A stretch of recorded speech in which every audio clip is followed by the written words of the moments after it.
আমরা সেই জন্যে আজকে বাংলাদেশ যখন একটা নতুন অধ্যায়ের দিকে একটা নতুন সূর্য দেখছে, স্বপ্ন দেখছে, মানুষ একটা নির্বাচনের মাধ্যমে একটা গণতান্ত্রিক বাংলাদেশ নির্মাণ করবে, সেই সময় আবার নতুন করে বাংলাদেশের শত্রুরা এই হত্যাকাণ্ডে মেতে উঠেছে।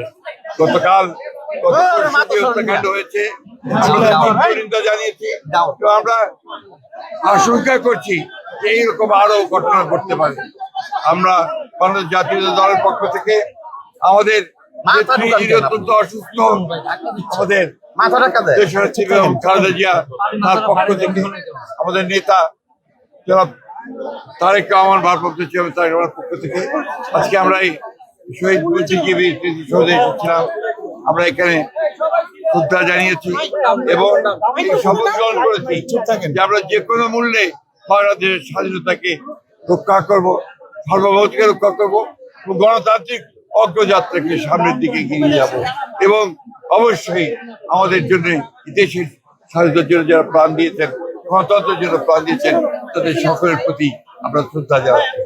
আমাদের নেতা, আমাদের প্রতিষ্ঠাতা, বাংলাদেশ স্বাধীনতার ঘোষক শহীদ প্রেসিডেন্ট জিয়াউর রহমান এই বাংলাদেশের যে আমূল পরিবর্তন নিয়ে এসেছে তার প্রতি আমরা গভীর শ্রদ্ধা জানাচ্ছি।